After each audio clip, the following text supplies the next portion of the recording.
નમસ્કાર વિદ્યાર્થી મિત્રો, હવે આપણે જમીનના પ્રકારો આજના લેક્ચરમાં આપણે ભણવાના છે. તો મુખ્ય 8 પ્રકારની જમીન જે છે એ આપણા ભારતની અંદર જે છે એ જોવા મળે છે.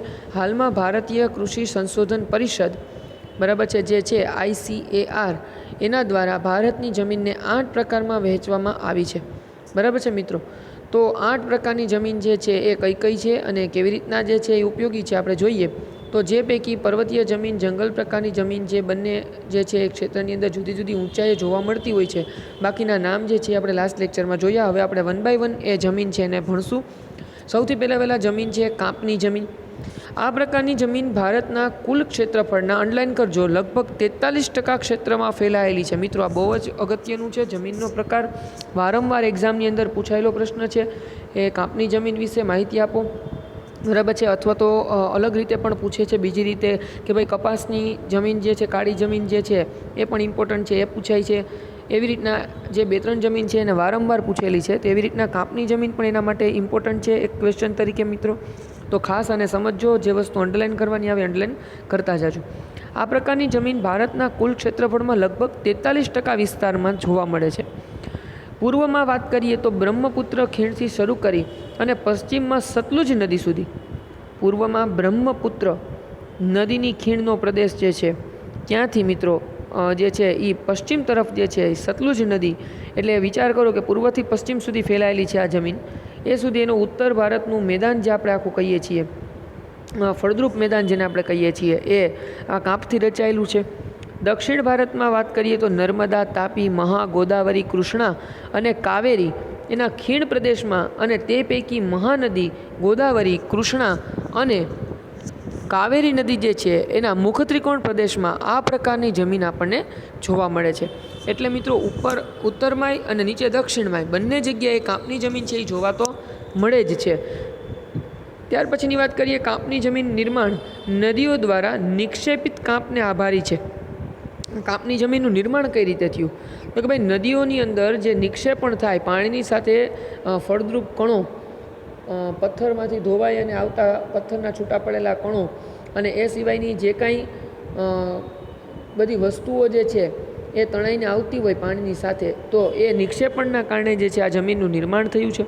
આ જમીનમાં પોટાશ, ફોસ્ફેરિક એસિડ અને ચૂનાનું પ્રમાણ વધારે જોવા મળે છે. અંડરલાઇન કરજો મિત્રો, આ 3 વસ્તુ વધારે જોવા મળશે. કઈ જમીનમાં? તો કે કાંપની જમીનમાં. કઈ વસ્તુ વધારે જોવા મળશે? તો કે પોટાશ, ફોસ્ફેરિક એસિડ અને ચૂનો. આ 3 વસ્તુનું પ્રમાણ વધુ છે. તો ઓછું શું છે? તો કે જ્યારે અંડરલાઇન કરજો, નાઇટ્રોજન અને હ્યુમસની માત્રા ઓછી પ્રમાણમાં જોવા મળતી હોય છે. નાઇટ્રોજન અને હ્યુમસની ઉણપ છે, જ્યારે પોટાશ, ફોસ્ફેરિક એસિડ અને ચૂનાનું પ્રમાણ વધુ છે. જો આ જમીનની અંદર કઠોળ વર્ગનો પાક લેવામાં આવે તો તેમાં નાઇટ્રોજનની સ્થિરતાનું પ્રમાણ વધારી શકાય. જમીનની અંદર કઠોળ વાવવાથી જમીનમાં નાઇટ્રોજનની સ્થિરતા જળવાય છે, અથવા તો નાઇટ્રોજનનું પ્રમાણ વધે છે. તો આવી જમીનની અંદર નાઇટ્રોજનની માત્રા વધારવા માટે અથવા તો સ્થિરતા લાવવા માટે થઈ અને કઠોળ વર્ગના પાકો જે છે એ વાવવામાં આવશે મિત્રો, તો જેથી કરીને એમાં નાઇટ્રોજનની માત્રા વધારી શકાય. આ પ્રકારની જમીન માટે ઘઉં, ચોખા, શેરડી, શણ, કપાસ, મકાઈ, તેલીબિયા વગેરે જેવા પાકો જે છે એ સરળતાથી લઈ શકાય છે મિત્રો. બરાબર, આ પાકના નામ પણ અંડરલાઇન કરજો. કયા પાક કાપની જમીનમાં લઈ શકાય છે? તો કે ઘઉં, ચોખા, શેરડી, શણ, કપાસ, મકાઈ અને તેલીબિયા. આ પાકો જે છે એ વધારે માત્રામાં લઈ શકાય છે. ત્યાર પછીની વાત કરીએ તો રાતી અથવા લાલ જમીન. રાતી અથવા લાલ જમીન ભારતના કુલ ક્ષેત્રમાં, અંડરલાઇન કરજો, 19% ભાગમાં જોવા મળે છે મિત્રો. ભારતના કુલ ક્ષેત્રફળના 19% ભાગમાં ફેલાયેલી છે. દક્ષિણમાં દ્વીપકલ્પમાં તમિલનાડુથી માંડી, અંડરલાઇન કરજો, ઉત્તરમાં બુંદેલખંડ સુધી. તમિલનાડુ જે છે દક્ષિણ ભારતનું રાજ્ય, ત્યાંથી ઉત્તરની અંદર બુંદેલખંડ સુધી જે છે એ જોવા મળે છે. અને પૂર્વમાં રાજમહેલની ટેકરીઓથી શરૂ કરીએ તો પશ્ચિમ તરફમાં કચ્છના વિસ્તાર સુધી જે છે એ જોવા મળતી હોય છે. એટલે કોન્સ્ટન્ટ નથી જોવા મળતી મિત્રો, સમયાંતરે જોવા મળે છે, થોડા અંતરે જોવા મળે છે, પણ છે બધી જગ્યાએ ફેલાયેલી, પૂર્વ, પશ્ચિમ, ઉત્તર, દક્ષિણ, અમુક વિસ્તારોમાં છે. તો આ રીતના જોવા મળે છે. ત્યારબાદ વાત કરીએ તો રાજસ્થાનમાં કેટલાક વિસ્તારોમાં આ પ્રકારની જમીન જોવા મળે છે. આ જમીનમાં ફેરિક ઓક્સાઇડની હાજરીના કારણે તેનો રંગ લાલ બને છે. કાઉન્સ કરો મિત્રો, મોસ્ટ ટાઈમ આ વસ્તુ. તમને પૂછવામાં આવે કે લાલ જમીનનો રંગ લાલ શા માટે બને છે, તો કે ભાઈ જમીનમાં ફેરિક ઓક્સાઇડની હાજરી છે, એના કારણે જમીનનો રંગ લાલ બને છે તથા તે નીચે જતાં પીળા રંગમાં ફેરવાઈ જાય છે. આ જમીનમાં ચૂનો, કાંકરા અને કાર્બોનેટ મળી આવતા નથી. ઓકે, અંડરલાઇન કરો મિત્રો, નથી. ચૂનો, કાંકરા અને કાર્બોનેટ મળી આવતા નથી. મળે છે શું, તો કે ફેરિક ઓક્સાઇડ. બરાબર છે. તો મોટાભાગે આ જમીનમાં મેગ્નેશિયમ, ફોસ્ફેટ, નાઇટ્રોજન અને પોટાશની ઉણપ જોવા મળે છે. જો બે વસ્તુ નથીમાં આવી, ચૂનો, કાંકરા, કાર્બોનેટ નથી મળતા સાવ. મેગ્નેશિયમ, ફોસ્ફેટ, નાઇટ્રોજન અને પોટાશની ઉણપ છે, એટલે કે ઓછી માત્રામાં છે.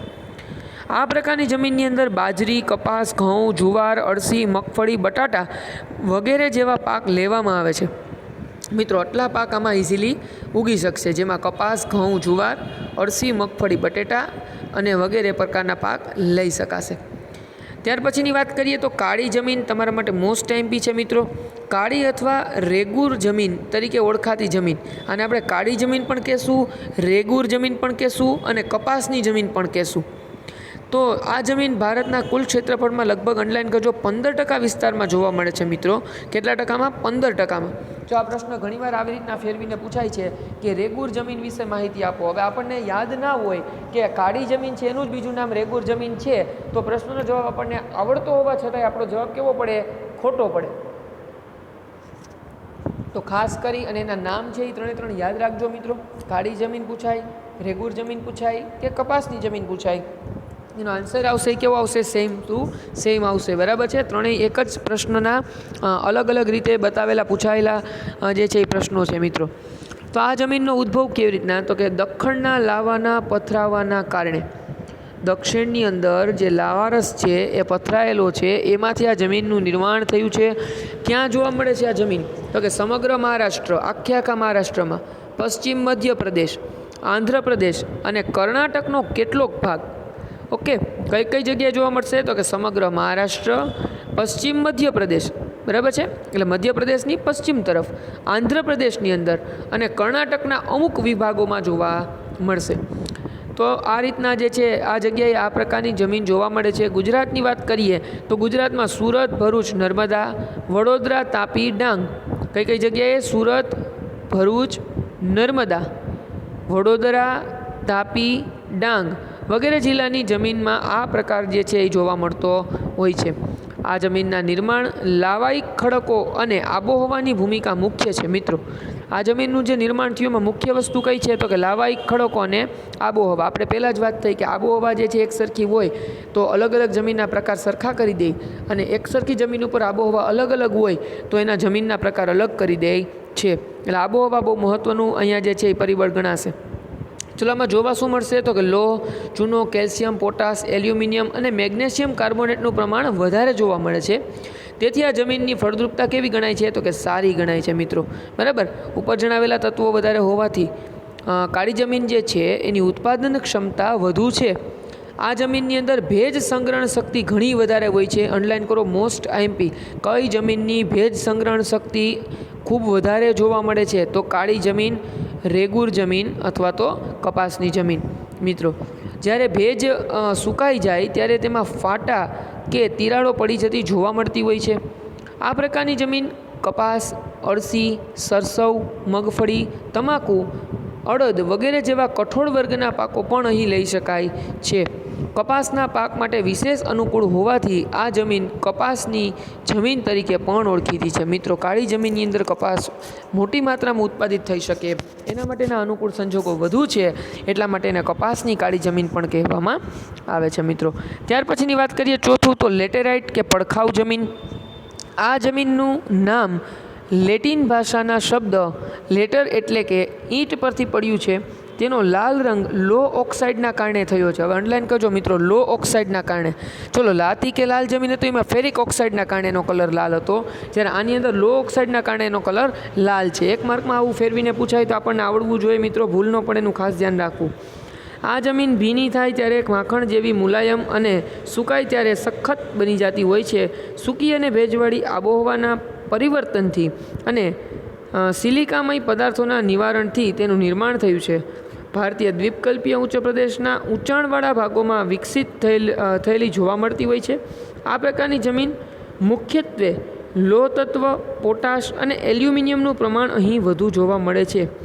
આ જમીનમાં ઓછી ફળદ્રુપ હોય છે, પણ તેમાં ખાતરો નાખી અને તેની અંદર કપાસ, ડાંગર, રાગી, શેરડી, ચા, કોફી અને કાજુ વગેરે જેવા પાક લઈ શકાય. મિત્રો, એની કુદરતી ફળદ્રુપતા ઓછી છે, પણ એની અંદર ખાતર ઉમેરીને તમે અમુક પ્રકારના જે છે એ ઉત્પાદન લઈ શકશો. આ જમીન પડખાવ જમીન તરીકે પણ ઓળખાય છે. મિત્રો, તમને પૂછાય કે લેટેરાઇટ જમીનને અન્ય કયા નામે ઓળખવામાં આવે છે, તો પડખાવ જમીન. અથવા એમ પૂછાય કઈ જમીનને પડખાવ જમીન તરીકે પણ ઓળખવામાં આવે છે, તો લેટેરાઇટ જમીન. ત્યાર પછીની વાત કરીએ રણ પ્રકારની જમીન. આ જમીન જે છે એ સૂકી અને અર્ધ સૂકી આબોહવાથી પરિસ્થિતિઓમાં જોવા મળતી હોય છે. આ જમીન રેતાળ અને ઓછી ફળદ્રુપ હોય છે. તેમાં દ્રવ્ય ક્ષારનું પ્રમાણ વધુ છે.